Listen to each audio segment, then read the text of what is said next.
प्रीरिक्विजिट्स, पहले हमें क्या क्या पता होना चाहिए, subject and predicate and verb and helping verb क्या होती है, ठीक है, टेंस सीखने के लिए।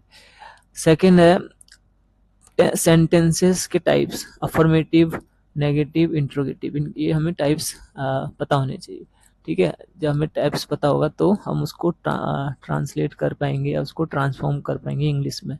तो हम इसको, ये जो हमारा होने वाला है हिंदी टू इंग्लिश होने वाला है, ठीक है। हम इसको हिंदी टू इंग्लिश हम इसको सीखने वाले हैं कि हम हिंदी लैंग्वेज का यूज करके इंग्लिश सीखेंगे, ठीक है, टेंस सीखेंगे। तो देख लेते हैं, अब देख लेते हैं subject predicate verb helping verb ये क्या क्या होते हैं, ठीक है। पहले देख लेते हैं सब्जेक्ट एंड प्रेडिकेट, ठीक है। तो देखते हैं, देखो सब्जेक्ट एंड प्रेडिकेट क्या होता है। सब्जेक्ट क्या होता है, विच इज टॉक्ड अबाउट, ठीक है, या हु इज टॉक्ड अबाउट, ठीक है, जिसके बारे में बात हो रही होती है, ठीक है। कोई व्यक्ति भी हो सकता है, ठीक है, कोई पर्सन हो सकता है, या कोई थिंग हो सकती है, कुछ भी चीज हो सकता है। तो जिसके बारे में भी बात हो रही होती है उसको बोलते हैं सब्जेक्ट। अगर टेंस की बात की जाए, जो कार्य को कर रहा होता है, ठीक है, जो एक्शन को कर रहा होता है, the person who is doing the action, that is called subject, ठीक है। तो एक्शन तो ये हो गया। तो देख लेते हैं विच इज टॉक्ड अबाउट, जिसके बारे में बात हो रही होती है। और प्रेडिकेट क्या होता है, द टॉक। द टॉक मतलब कि वो बात, जो उसके बारे में जो बात है उसको बोलेंगे प्रेडिकेट। देख लेते हैं एग्जाम्पल से, Mohan is a good person, देखो किसके बारे में बात हो रही है, मोहन की, ठीक है। तो यहाँ पे मोहन क्या हो गया, सब्जेक्ट। और इज अ गुड पर्सन, ठीक है, बाकी उसका जो बाकी जो पूरी उसकी ये बात है, मोहन तो मोहन के बारे में बात हो रही है, लेकिन उसकी बात क्या है, इज अ गुड पर्सन, ये उसकी पूरी बात है, ठीक है, जिसके बारे में बात हो रही है वो तो मोहन है, वो सब्जेक्ट हो जाएगा। और जो बात है पूरी मोहन के बारे में क्या है, इज अ गुड पर्सन, तो ये प्रेडिकेट, ठीक है। काफी इजी था, तो आप इसको समझ गए होंगे। वैसे ही देख लेते हैं, आई एम प्लेइंग क्रिकेट, मैं क्रिकेट खेल रहा हूँ। तो आई कौन खेल रहा है, क्रिकेट, सब्जेक्ट, मतलब आई के बारे में बात हो रही है। और वैसे ही एम प्लेइंग क्रिकेट, जो ये पूरा हो जाएगा, ये हो जाएगा हमारा प्रेडिकेट, ठीक है। तो वैसे ही इसमें हो जाएगा द टेबल इज ब्रोकन, किसकी बात हो रही है, टेबल की बात हो रही है, ठीक है। द टेबल हमारा सब्जेक्ट हो जाएगा, और जो इज ब्रोकन जो है हमारा प्रेडिकेट हो जाएगा। वैसे मोहन फाइट्स विद करण, तो किसकी बात हो रही है, मोहन की बात हो रही है, यहाँ पे प्राइमरली मोहन करता है लड़ाई, ठीक है। तो हमने ये भी देखा था कि जो विच डज द वर्क, ठीक है, क्या होता है, जो कार्य करता है, या वो डज द वर्क, ठीक है, वो डज द वर्क, ठीक है, जो कार्य को करता है उसको सब्जेक्ट बोलते हैं, या जिसके बारे में बात हो रही होती है। मोहन फाइट्स विद करण, तो कौन लड़ता है, मोहन, या किसकी बात हो रही है, मोहन की, ठीक है। तो मोहन जो है ये सब्जेक्ट, ठीक है, और फाइट्स विद करण हमारा प्रेडिकेट। सब्जेक्ट को हिंदी में कर्ता बोलते हैं। तो इतना आपको याद रखना है। अब हम देखेंगे वर्ब एंड हेल्पिंग वर्ब क्या होती है, ठीक है। हेल्पिंग वर्ब को ऑक्सिलरी वर्ब भी बोलते हैं। देख लेते फटाफट। तो वर्ब जैसे आपको पता है विद डिनोट एक्शन, जैसे हिंदी में क्रिया बोलते हैं जिसको, ठीक है। तो विद डिनोट एक्शन, जो एक्शन को दिखाता है, ठीक है, जैसे गो, फाइट, गो जाना, फाइट लड़ना, टॉक बात करना, सी देखना, लुक देखना, लिसन सुनना, राइट लिखना, स्पीक बोलना, ईट खाना, टीच पढ़ाना, इग्नोर नजरअंदाज करना, आर्ग्यू, ठीक है, नजरअंदाज करना, आर्ग्यू बहस करना। तो ये सारी चीजें जब हम कोई एक्शन करते हैं, ठीक है, जो एक्शन को दिखाते हैं उसको बोलते हैं वर्ब, ठीक है। काफी चीजें आपको पता ही है। अब हेल्पिंग वर्ब क्या होती है, हेल्पिंग वर्ब जो होती है हेल्प्स द मेन वर्ब, ठीक है। जो ये मेन वर्ब होती है ये इसको हेल्प करती है, हेल्पिंग वर्ब, ठीक है। इसका नाम हेल्पिंग इसीलिए रखा है क्योंकि हेल्प करती है मेन वर्ब को, ठीक है। तो sometimes works as a main verb, ठीक है। ये कभी कभी जो है हेल्पिंग वर्ब मेन वर्ब का भी काम करते हैं, ठीक है। ये इंपॉर्टेंट कंसेप्ट है, ये आपको याद रखना है, ज्यादातर बच्चों को याद नहीं रहता है। तो देख लेते हैं क्या क्या होते हैं हेल्पिंग वर्ब, कौन कौन सी होती है। फॉर्म ऑफ बी, जैसे फॉर्म बी की फॉर्म क्या क्या है, जैसे is, am, are, was, were, been, ठीक है। आपको ये सब याद रखना है, टेंस में आपके काम आएगा। जिसको ये याद है, जो अभी चीजें हम सीख रहे हैं, उसके लिए टेंस जो है काफी इजी हो जाएगा, ठीक है। फॉर्म ऑफ हैव, अब देख लो हैव की भी फॉर्म होती है, जैसे हैव, हैज, या हैड, या फ्यूचर का हो जाएगा विल हैव, ठीक है। इस टाइप से इतना रखना है। तो वैसे इसकी फॉर्म ये विल हैव, ठीक है। विल अलग तरीके से भी यूज हो सकता है, मॉडल के तरीके से भी, हेल्पिंग वर्ब के तरीके से भी यूज हो सकता है। तो इसलिए आपको याद रखना हैव हैज, ये हैव भी है, हैव हैज और हैड, ठीक है।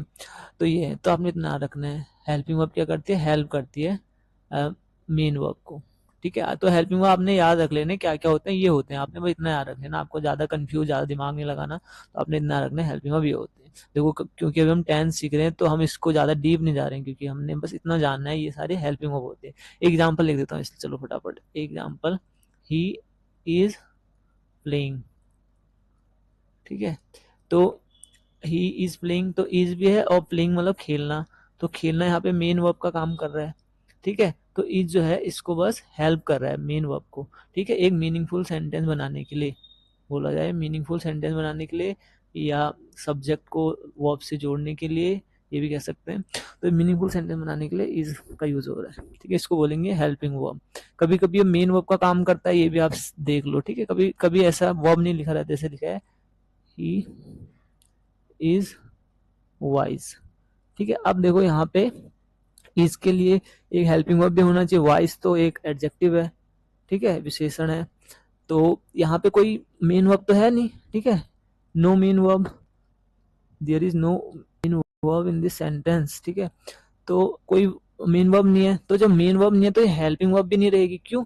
क्योंकि हेल्पिंग वर्ब क्या होती है, मेन वर्ब की हेल्प करती है, अब ये हेल्प ही नहीं कर पा रही है मेन वर्ब की, ठीक है। इसीलिए ये यहाँ पे मेन वर्ब का काम कर रही है, यहाँ पे हेल्पिंग वर्ब का काम नहीं कर रही है, ये मेन वर्ब का काम कर रही है, ठीक है। हेल्पिंग वर्ब का काम करने के लिए एक हेल्पिंग वर्ब काम करने के लिए एक मेन वर्ब भी होना जरूरी है। चलो इसको भी हमने सीख लिया।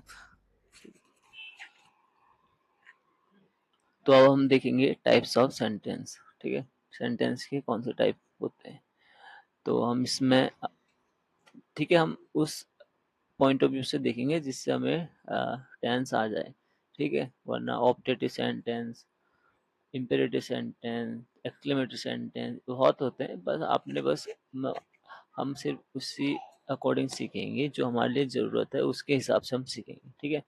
तो देख लेते हैं अफर्मेटिव सेंटेंस क्या होता है, ठीक है। अफर्मेटिव सेंटेंस देखो, और नेगेटिव सेंटेंस देखो, पहले ये भी चलो एक चीज़ देख लेते हैं, जो ये अफर्मेटिव नेगेटिव सेंटेंस होते हैं ना, यहाँ पे लिख देता हूँ, ये दोनों असर्टिव सेंटेंस जो है उसके पार्ट होते हैं। तो असर्टिव सेंटेंस में ठीक है, दो टाइप के होते हैं, ये और एक नेगेटिव सेंटेंस, ठीक है। असर्टिव सेंटेंस क्या होते हैं, जिसमें कोई आइडिया दिया जाता है ना, कोई आइडिया दिया जाता है, कोई इन्फॉर्मेशन दी जाती है, कोई ओपिनियन दिया जाता है, कोई फैक्ट होता है जो कोई वो बताया जाता है, तो वो सारे होते हैं असर्टिव सेंटेंस, इतना याद रखना। तो कोई भी बात बताई जाती है तो समझ लो वो असर्टिव सेंटेंस है, तो उसका ही एक अफर्मेटिव है, नेगेटिव, तो बस आपने ये भी याद नहीं रखना, ठीक है। आपको बस इतना याद रखना है, एक असर्टिव सेंटेंस और एक नेगेटिव सेंटेंस, ठीक है। सॉरी, एक अफर्मेटिव सेंटेंस और एक नेगेटिव सेंटेंस। तो अफर्मेटिव में पॉजिटिव इन्फॉर्मेशन होगी, कुछ भी बोला जाएगा, और नेगेटिव में क्या होगा ना, नहीं नहीं, जितने भी जो नहीं नहीं वाले सेंटेंस होंगे, जिसमें नॉट, इंग्लिश में नॉट, हिंदी में नहीं लिखा रहेगा, तो वो नेगेटिव सेंटेंस, ठीक है। और पॉजिटिव में या अफर्मेटिव में, इसको पॉजिटिव भी बोलते हैं, और अफर्मेटिव सेंटेंस में नहीं नहीं रहेगा, बस इतना याद रखना है, बाकी बताया जाएगा, और दोनों में फुल स्टॉप लगता है, ठीक है। तो देख लेते हैं एग्जांपल, मैं खेल रहा हूँ, तो इन्फॉर्मेशन दे रहा है, पॉजिटिव बता रहा है, वह अच्छा है, बता रहा है पॉजिटिव है, वह स्कूल जाता है, ठीक है, बता रहा है, इन्फॉर्मेशन दे रहा है, हम दिल्ली रहते हैं, ठीक है, इन्फॉर्मेशन दे रहा है, तो ये असर्टिव सेंटेंस। या जैसे वह लड़ रहा है ना, इस टाइप का, या वह कल स्कूल आएगा, इस टाइप के, तो सारे असर्टिव सेंटेंस हैं। और नेगेटिव सेंटेंस कौन से होते हैं, जिसमें नॉट लिखा रहेगा, नहीं नहीं होता, जैसे मैं नहीं खेल रहा हूँ, वह अच्छा नहीं है, वह स्कूल नहीं जाता है, राम नहीं पढ़ता है, ठीक है, जिसमें भी नहीं आएगा नेगेटिव सेंटेंस। अब देख लेते हैं इंटेरोगेटिव सेंटेंस कौन से होते हैं। इंटेरोगेटिव सेंटेंस ना दो टाइप के होते हैं, ये बहुत ज़्यादा इंपॉर्टेंट चीज़ बता रहा हूँ, क्योंकि 12 की 12 टेंस में यही चीज़ आएंगी, ठीक है, सेम स्ट्रक्चर होगा, तो आपको ये बहुत इंपॉर्टेंट है, आपको याद रखना है। ये याद है तो 12 की जितने टेंसेस हैं आपके, वो आपको उनको ट्रांसलेट करने में बहुत ज़्यादा मदद मिलेगी, ठीक है, तभी कर पाओगे जब आपको ये पता होगा, ये नहीं पता तो आपके लिए मुश्किल हो जाएगा। तो इंटरोगेटिव सेंटेंस देखो क्या होता है, जिसमें क्वेश्चन पूछता है, ठीक है, इसमें हमेशा इंटरोगेटिव मार्क्स आता है, ठीक है। तो इसमें क्वेश्चन पूछता है, जैसे अब हमने देखना है कि ये दो टाइप का होता है, ये बहुत इंपॉर्टेंट पॉइंट है, 2 टाइप का होता है, ठीक है, इसको समझ लेना है। तो पहला टाइप क्या होता है, जिसमें क्या होता है, ठीक है, क्या से शुरू होता है, मैंने इसको बोला है क्या वाला, ठीक है, तो मैंने इसका नाम रखा क्या वाला। तो क्या वाला जो होता है मतलब कि क्या से शुरू होता है, इस तरीके से इंटरोगेटिव बन सकता है, ठीक है। दूसरा होता है इंटरोगेटिव वर्ड वाला, जिसमें कहीं पे इंटरोगेटिव वर्ड होगा, जैसे कि कब, क्यों, कहाँ, कैसे, कौन, कितने, क्या, इस टाइप का। ये क्या बीच में नहीं होगा, ठीक है, ये वाला क्या बीच में होगा, ये क्या शुरू में होगा, सेंटेंस की स्टार्टिंग में। देख लेते हैं फटाफट। क्या तुम खेलते हो, ठीक है, तो ये क्या से शुरू है और पूछ रहा है ना, तो इसलिए ये इंटरोगेटिव सेंटेंस। क्या राम पढ़ता है, पूछ रहा है, क्या से शुरू है। क्या तुम स्कूल आओगे, पूछ रहा है, क्या से शुरू है, ठीक है। एक तो क्या से बन सकता है, 2 टाइप से बन सकते हैं, या तो क्या लगा दो आगे से, या तो फिर कोई इंटरोगेटिव वर्ड लगा दो। अब दूसरा देख लेते हैं, तुम कब खेलते हो, ठीक है, कब की वजह से इंटरोगेटिव बन गया, पूछ रहा है।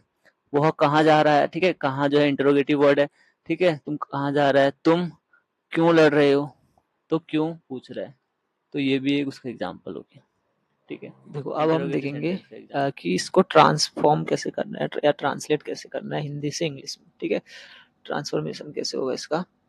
तो ठीक है, जो बहुत इंपॉर्टेंट है हमने ये याद रखना है, क्योंकि ये अगर आपको ये पता है तो आप सारे की टेंस, सारे 12 टेंस को आराम से इंग्लिश में कन्वर्ट, उसको ट्रांसलेट कर सकते हो या उसको ट्रांसफॉर्म कर सकते हो, ठीक है, बदल सकते हो। देखते हैं अफर्मेटिव सेंटेंस और नेगेटिव सेंटेंस, ठीक है। जो ये एक अफर्मेटिव और नेगेटिव सेंटेंस हमने देखे थे, उसको जब हम इंग्लिश में लिखेंगे, ठीक है, जब उसको इंग्लिश में लिखेंगे चाहे कोई सा भी टेंस हो, ठीक है, इरिस्पेक्टिव ऑफ टेंसेस, तो 12 की 12 जो टेंस होगा उसमें सेम रूल लगेगा कि हमें पहले सब्जेक्ट लिखेंगे, ठीक है, सबसे पहले सब्जेक्ट लिखेंगे, किसमें, अफर्मेटिव और नेगेटिव दोनों में। उसके बाद से हेल्पिंग वर्ब लिखेंगे, हमेशा इतना याद रखना है, ठीक है, सबसे पहले सब्जेक्ट लिखेंगे, उसके बाद हेल्पिंग वर्ब लिखेंगे। अब नेगेटिव है उसमें नॉट लिख देंगे यहाँ, ठीक है, यहाँ नॉट लिख देंगे, बट वो आपने याद नहीं रखना, अभी आपने बस ध्यान रखना है अफर्मेटिव और नेगेटिव में सबसे पहले सब्जेक्ट और हेल्पिंग वर्ब लिखेंगे, ठीक है। अब हम देख लेते हैं नेक्स्ट। नेक्स्ट है इंट्रोगेटिव सेंटेंस, ठीक है। इंट्रोगेटिव सेंटेंस हमने देखा था 2 टाइप के होते हैं, ठीक है, पहला टाइप ये था, दूसरा टाइप ये था। तो जब क्या वाला होता है, ठीक है, इसको इंग्लिश में जब हम ट्रांसलेट करेंगे तो कैसे लिखेंगे, सबसे पहले जो है हेल्पिंग वर्ब लिखेंगे, ठीक है, क्या वाले में हमेशा हेल्पिंग वर्ब सबसे पहले लिखेंगे, ठीक है। यहाँ क्या था, सब्जेक्ट और हेल्पिंग वर्ब थी, यहाँ हेल्पिंग वर्ब और सब्जेक्ट, ऐसे हो गया, चेंज हो गया, इतना याद रखना, ठीक है। बाकी टेंस के अकॉर्डिंग हम देखेंगे क्या होगा, बाकी आपने बस इतना याद रखना है, जिसको इतना याद है तो उसको बहुत इजीली समझ आ जाएगा। अब है इंट्रोगेटिव वर्ड वाला, दूसरे टाइप का इंट्रोगेटिव वर्ड वाला होता है, जैसे कब, क्यों, कहाँ, कैसे, है ना, वाई, वेयर, व्हेन, वो, ईटीसी, सो एटसेट्रा। तो पहला है, इसको इंग्लिश में कैसे ट्रांसलेट करेंगे, ठीक है, हमने यही तो जानना है, इंग्लिश में इसको कैसे ट्रांसलेट करेंगे। सबसे पहले इंट्रोगेटिव वर्ड लिखेंगे, मतलब कि जो हम कब लिखा था जैसे, ठीक है, कब था, तो सबसे पहले हम इंग्लिश में जब लिखेंगे व्हेन लिखेंगे, क्योंकि कब को व्हेन बोलते हैं, ठीक है। उसके बाद से हेल्पिंग वर्ब लिखेंगे, उसके बाद से सब्जेक्ट लिखेंगे, ठीक है। देखो हम इसको, अगर इसको एकदम ऐसे समझे, बहुत ईजी है। ये जो हेल्पिंग वर्ब और सब्जेक्ट है, इसमें भी सेम है, ये हेल्पिंग वर्ब और सब्जेक्ट, है ना, लेकिन उससे पहले बस इसमें इंट्रोगेटिव वर्ड को भी लिखना है। देखो कितना ईजी है, ठीक है, 12 के 12 टेंस में सेम रूल अप्लाई होगा, ठीक है, इसलिए आपको इसको याद रखना है। जो 12 टेंसेस है उसमें ये सारे यही रूल अप्लाई होगा। तो अब देखते हैं टेंस, टेंस के पार्ट्स देखते हैं। तो टेंस के पार्ट्स हैं present indefinite, sorry, present tense, past tense, future tense, वर्तमान काल, भूतकाल, भविष्य काल, ठीक है। तो 3 पार्ट हैं, आपको ऑलरेडी पता है। तो प्रेजेंट क्या होता है, जो अभी जो भी चीजें हो रही होती है, ठीक है, वो प्रेजेंट में आता है। पास्ट जो पहले की चीजें जो हो चुके हैं ऑलरेडी, वो पास्ट में आती है। फ्यूचर में जो चीजें होने वाली है, ठीक है, जो भी चीज हम फ्यूचर में एक्शन होने वाला है उसको फ्यूचर में आ जाएगा, ठीक है। अब देख लेते हैं, देखो सिंपल से हैं, 3 टेंस हैं और उनके 4 पार्ट्स हैं, ठीक है। तो कितना हो जाएगा, हमारे 12 हमारे टोटल टेंस हो जाएंगे, 12 टेंसेस। तो देखो प्रेजेंट में, प्रेजेंट के पार्ट क्या है, प्रेजेंट इंडेफिनिट टेंस, फिर present continuous tense, present perfect tense, present perfect perfect continuous tense. Same वैसी है, बस पास्ट लग गया आगे से, पास्ट का इंडेफिनिट टेंस, पास्ट का कॉन्टिन्यूस टेंस, जैसे प्रेजेंट का कॉन्टिन्यूस था वैसे पास्ट का, वैसे फ्यूचर का कॉन्टिन्यूस, जैसे प्रेजेंट का परफेक्ट था, पास्ट का परफेक्ट, फ्यूचर का परफेक्ट, ठीक है। पास्ट पर प्रेजेंट का परफेक्ट कॉन्टिन्यूस, पास्ट का परफेक्ट कॉन्टिन्यूस, फ्यूचर का परफेक्ट सेम है। तो कुल मिला के चार इस टाइप के हैं कि इंडेफिनिट, ठीक है, इंडेफिनिट टेंस,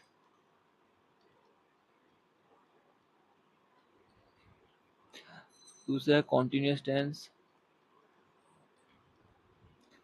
तीसरा है परफेक्ट, फिर है ये और इसका नाम सेम हो जाएगा कॉन्टिन्यू, परफेक्ट कॉन्टिन्यूस, ठीक है, परफेक्ट कॉन्टिन्यूस टेंस। ये तीन टेंस है, मतलब ये चार टेंस है और ये तीन इसके हैं, तो टोटल 12 टेंसेस है। देखो टेंस सीखने के अलग अलग तरीके हैं, ठीक है। तो लेकिन जो मेरा तरीका, मैं पहले ये तीन टेंस को कराता हूँ, स्टार्ट इससे करता हूँ, ठीक है। उसके पीछे कई रीज़न है, तो बस आपको बस इतना बताना, आपको इतना नहीं जानना, बस आपको हम, ठीक है, मैं इसको कराऊंगा सबसे पहले। तो ये हम तीन तीन करके टेंस एक साथ सीखेंगे, ठीक है, तीन तीन के हम। तो अब हम देखेंगे कॉन्टिन्यूस टेंस।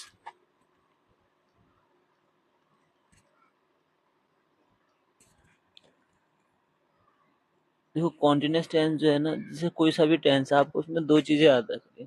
सबसे पहले कि उसको कैसे पहचानना है, ठीक है, how will we identify that that particular tense belong to that particular tense in English, okay, so this is the first thing। पहचान, उसको कैसे पहचाना, आइडेंटिफिकेशन क्या उसकी। तो इसमें जो कॉन्टिन्यूस टेंस में पहचान कैसे पहचानेंगे कि कॉन्टिन्यूस टेंस है, हिंदी के वाक्यों के अंत में ऐसा लिखा रहेगा, रहा, रही, रहे, ठीक है, जब भी लिखा रहेगा समझ लो वो कॉन्टिन्यूस टेंस है। सेकंड जो है, हमें याद रखना है उसको, किसमें वर्ब की कौन सी फॉर्म आएगी। इसमें वर्ब की यहाँ पे आईएनजी फॉर्म आएगी, किसमें, कॉन्टिन्यूस टेंस में, ठीक है। इसको फोर्थ फॉर्म भी बोलते हैं, तो जैसे गो का गोइंग, प्ले का प्लेइंग, इस टाइप से। तो अब हम देखेंगे इसके, देखो टेंस टेंस कॉन्टिन्यूस टेंस है, अब इसका पास्ट का भी होगा, है ना, पास्ट कॉन्टिन्यूस टेंस, वैसे ही प्रेजेंट कॉन्टिन्यूस टेंस, वैसे फ्यूचर कॉन्टिन्यूस टेंस।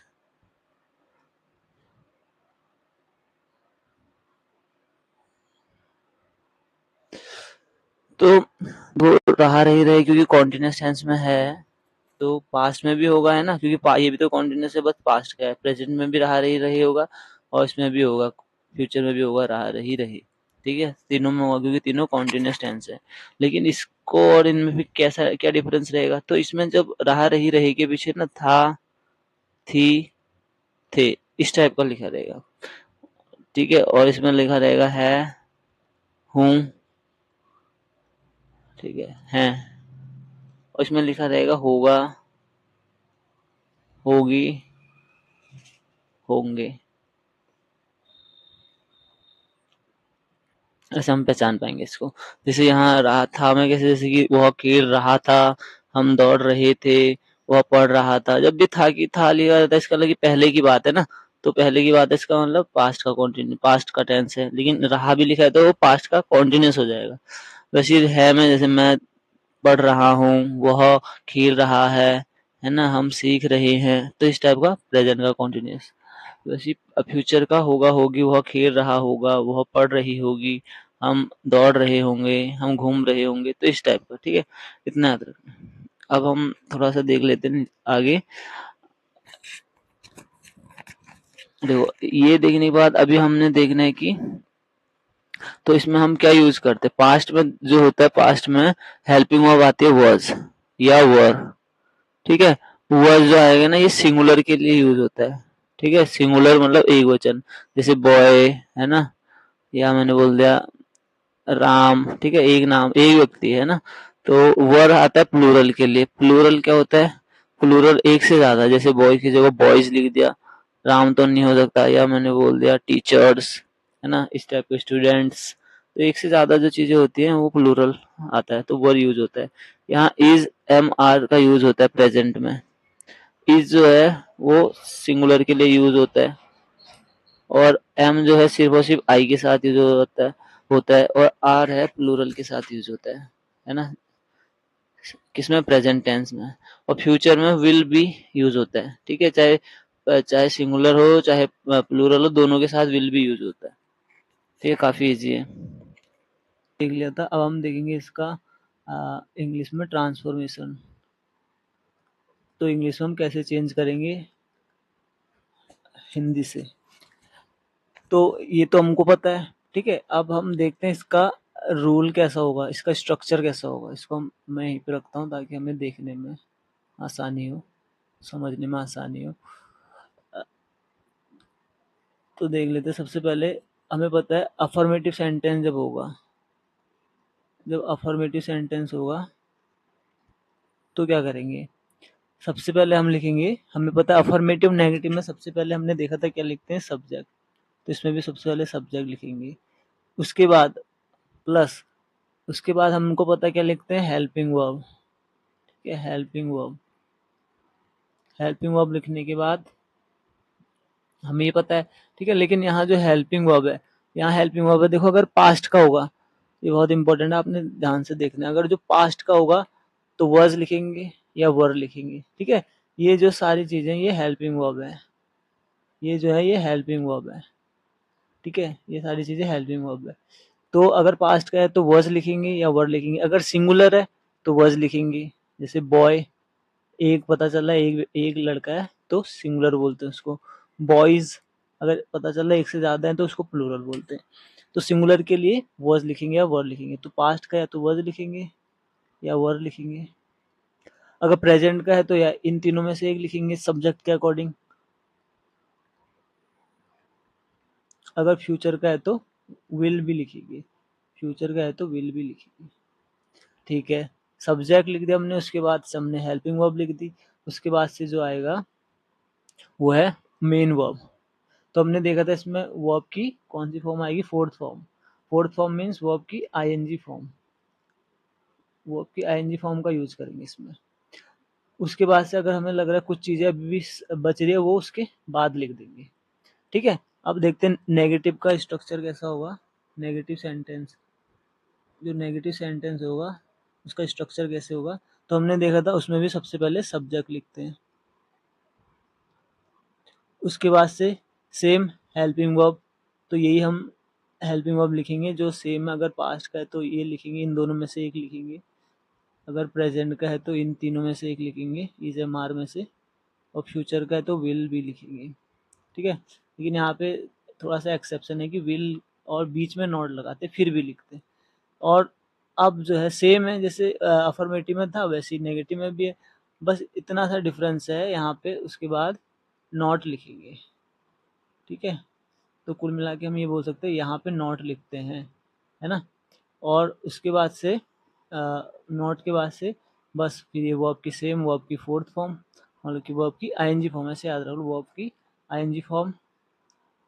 उसके बाद से कुछ चीज़ें बचेंगी तो बाद में लिखेंगे, ठीक है। ये चीज़ें अब हम इसका एग्जाम्पल देख लेते हैं फटाफट, ताकि हमको अच्छी समझ आए। तो यहीं पे एग्जाम्पल लिख देता हूँ। जैसे अफर्मेटिव, वह खेल रहा है। तो हमें पता है अफर्मेटिव है और प्रेजेंट का अफर्मेटिव है ना। और कॉन्टिन्यूस टेंस तो है ही, रहा लिखा है। तो इसको हम जब चेंज करेंगे तो हमें पता है अफर्मेटिव, अफर्मेटिव के लिए ये वाला रूल है। तो सबसे पहले सब्जेक्ट लिखेंगे, कौन खेल रहा है, वो हो। हमें पता है लड़का है, खेल रहा है बोला है, वरना लड़की होती तो रही बोलता। तो लड़का है तो इसलिए हम उसके लिए ही लिखेंगे सब्जेक्ट। वह खेल रहा है, उसके बाद से वॉज वर इनमें से लगाएंगे लिखेंगे। तो वह है सिंगुलर और प्रेजेंट का है। प्रेजेंट के सिंगुलर में ऊपर देखो, ये प्रेजेंट के सिंगुलर में इसका यूज होगा, तो ही इज, ठीक है। इनमें से हमने एक चीज लगा दी, इज, टेंस और सब्जेक्ट के अकॉर्डिंग। उसके बाद से उसके बाद से क्या होता है, वर्ब की आईएनजी फॉर्म, ही इज। अब खेलना है इसमें वर्ब, तो प्ले का प्लेइंग हो जाएगा, ING playing, he is playing. और उसके बाद से अगर कुछ चीज़ें बच रही हैं, वह खेल रहा है, बस इतना ही है, कुछ चीज़ें नहीं। अगर लिखा रहता वह क्रिकेट खेल रहा है तो क्रिकेट को हम पीछे ही लिखते हैं। अगर लिखा रहता वह क्रिकेट खेल रहा है, ठीक है, यहाँ पे अगर क्रिकेट लिखा होता तो वो पीछे आएगा। सारी चीज़ें बाद में ही आएंगी। सबसे पहले फिर से बता देता हूँ, सबसे पहले सब्जेक्ट, उसके बाद से हेल्पिंग वर्ब इनमें से एक, और उसके बाद से वर्ब की आईएनजी फॉर्म। अगर कुछ चीज़ें फिर भी बच रही हैं तो वो चीज़ें बाद में ही आएंगी, चाहे कितना भी लंबा सेंटेंस। राम पढ़ रहा था, तो राम पढ़ रहा था, तो इसमें सब्जेक्ट क्या है, राम। और कौन सा है, अफर्मेटिव सेंटेंस है ना। और था लिखा है पास्ट का है, रहा लिखा है तो मतलब कॉन्टिन्यूस है, पास्ट का कॉन्टिन्यूस है। तो पास्ट का कॉन्टिन्यूस में ये लगता है ना, ऊपर देख लेते हैं, यहाँ जो ऊपर लिखा है मैंने, तो पास्ट के कॉन्टिन्यूस में ये वाला रूल लगेगा। तो पास्ट का कॉन्टिन्यूस है, राम सब्जेक्ट है, राम लिखेंगे सबसे पहले, सब्जेक्ट लिखते हैं क्योंकि अफर्मेटिव में सबसे पहले सब्जेक्ट लिखते हैं, नेगेटिव में भी सब्जेक्ट लिखते हैं, राम। उसके बाद लिखेंगे हम हेल्पिंग वर्ब, और हमें पता है राम क्या सिंगुलर है, तो पास्ट में सिंगुलर के लिए लगता है ऊपर लिखा है वॉज, ठीक है, ये वॉज लिखेंगे, इतना याद रखना है। तो राम वॉज पढ़ रहा था। अब देखो, अब सब्जेक्ट लिख लिया हमने, हेल्पिंग वर्ब लिख ली, उसके बाद से हम लिखेंगे अब वर्ब की आईएनजी फॉर्म। तो राम वॉज पढ़ने को बोलते हैं, ठीक है, स्टडीइंग, राम वॉज स्टडीइंग, ठीक है। ये अगर मैं ऐसे लिख दूं, राम कल पढ़ रहा था, तो सेम आएगा structure, Ram was studying yesterday. सारी चीजें उसके पीछे ही आएंगी, चाहे कुछ भी हो, सारी चीजें उसके पीछे ही आएंगी, याद रखना। अगर नेगेटिव होता, देखो नेगेटिव बहुत समझाने की जरूरत नहीं है, अगर यहाँ पे बस लिख देता हूँ वह खेल रहा है, अगर वह नहीं खेल रहा है, ठीक है, तो यहाँ पे आ जाएगा वह, सॉरी नहीं लिखा होता अगर यहाँ पे, तो ही इज के बाद से मतलब कि हेल्पिंग वर्ब के बाद से हमेशा नॉट आता है, इतना याद रखना है, हेल्पिंग वर्ब के बाद से हमेशा नॉट आएगा, ठीक है, कोई सा भी टेंस हो, हेल्पिंग वर्ब प्लस नॉट, ये याद रखना आपको। तो राम वॉज, यहाँ पे भी नॉट आ जाएगा अगर नेगेटिव का होगा तो, नॉट, और इसमें भी इज के बाद से नॉट आ जाएगा, इतना याद रखना है बस, काफी इजी है। अगर एक दो एग्जांपल और देख देते हैं हम, इसको थोड़ा लंबा लिखते हैं, कल हम कल दौड़ रहे थे, चलो पहले इजी सीखते हैं, दौड़ रहे थे, हम कल दौड़ रहे थे।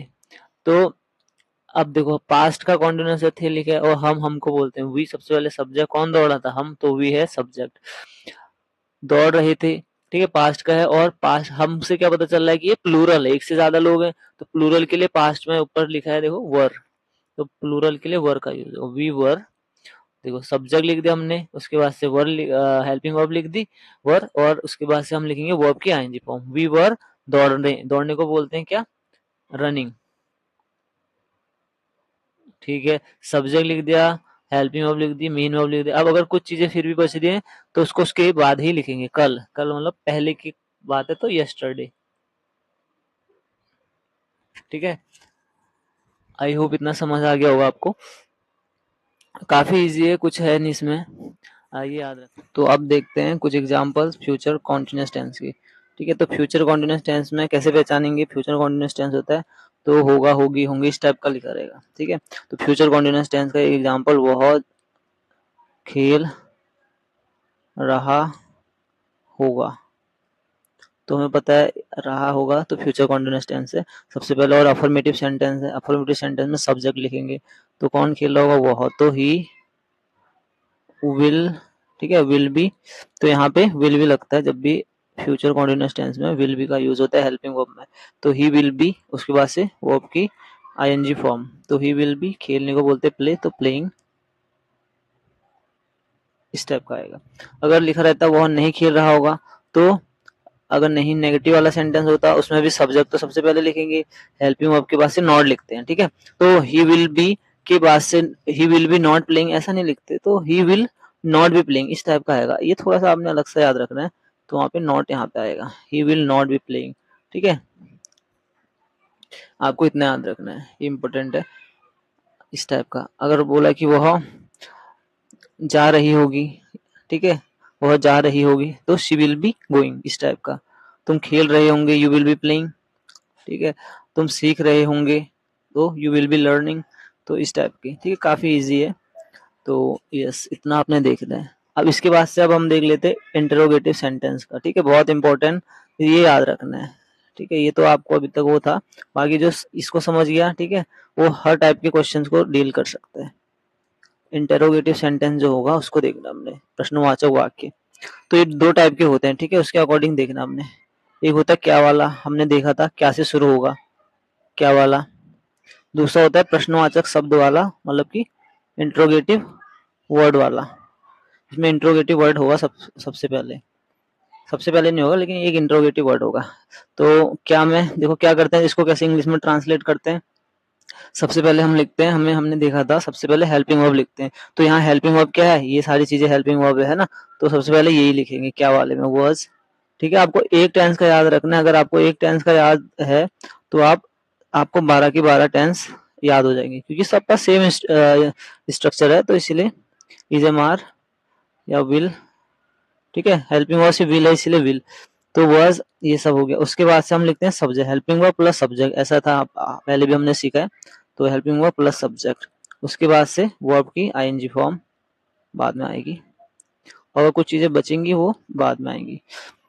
वैसे इंटरोगेटिव वर्ड का क्या होता है, इसमें क्या कहते हैं, सबसे पहले इंटरोगेटिव जो उसमें वर्ड है सेंटेंस में, उसको ही सबसे पहले लिख देते हैं, है ना। उसके बाद ये ऊपर वाला स्ट्रक्चर जो है पूरा, है ना, पूरा जो ये वाला स्ट्रक्चर है, शॉर्ट में लिख देता हूँ, जो ये वाला स्ट्रक्चर है, ठीक है, वो यहाँ पे आ जाएगा।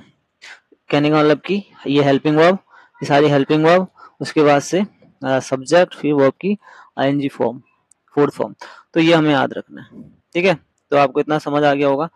अब हम ऊपर यहाँ पे साइड में एग्जाम्पल देख लेंगे ताकि हमें अच्छे से समझ आ जाए, है ना।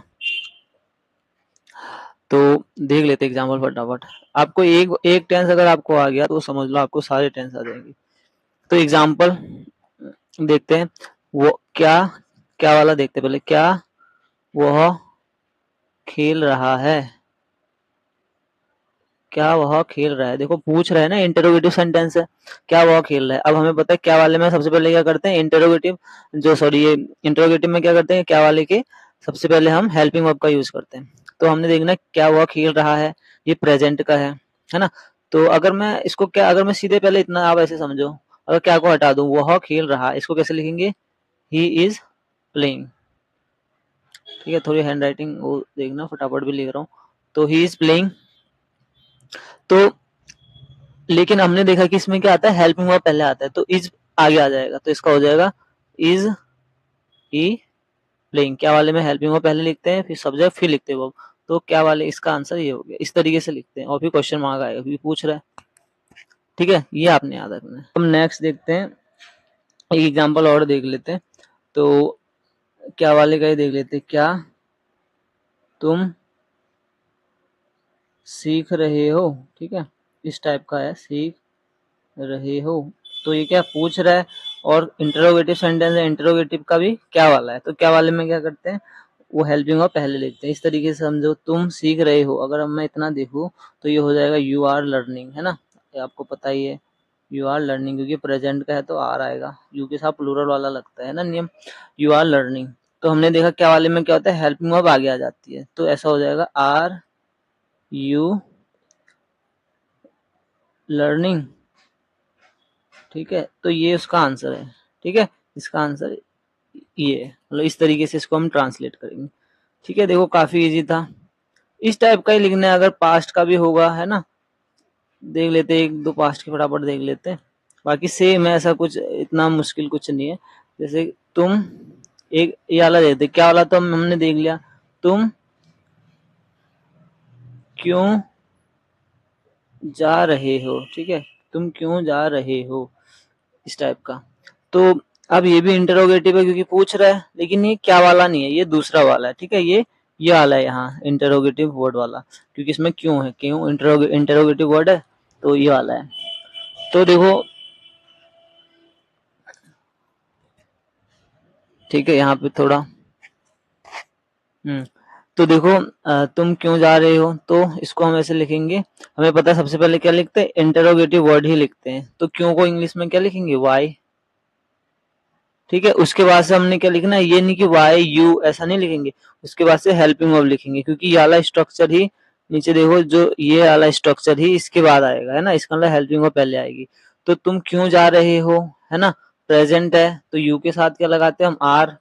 तो हम मतलब कि हेल्पिंग वर्ब आर पहले लिखेंगे। तो वाई आर, ठीक है, वाई आर, इसके बाद से सब्जेक्ट यू, वर्ब की ING form, why are you going, इस तरीके से, ठीक है। एग्जाम्पल एक ये है, और एक एग्जाम्पल पास्ट का देख लेते फटाफट। तुम, या मैंने बोला राम जो भी है करण लिख देता हूँ, करण कहाँ जा रहा था, करण कहाँ जा रहा था, ठीक है, काफी आसान सा है। तो करण कहाँ जा रहा था, है ना, तो ये भी इंटरोगेटिव है क्योंकि पूछ रहा है, लेकिन ये क्या से शुरू नहीं हो रहा है, ये कहाँ यहाँ इंटरोगेटिव वर्ड है, तो सबसे पहले इसी को लिखते हैं। तो वेयर सबसे पहले लिखेंगे, वेयर। अब हमें पता है पास्ट का है और करण है सिंगुलर, है ना, तो सिंगुलर के साथ क्या लगेगा, was। तो इसीलिए यहाँ हेल्पिंग वर्ब पहले लिखेंगे क्योंकि इंटरोगेटिव में हेल्पिंग वर्ब पहले लिखते हैं। तो वेयर was, फिर क्या लिखेंगे, सब्जेक्ट, सब्जेक्ट क्या है इसमें, करण, ठीक है, वेयर was करण, उसके बाद से वर्ब की कौन सी फॉर्म आएगी, आईएनजी फॉर्म, ठीक है, वेयर was करण गोइंग।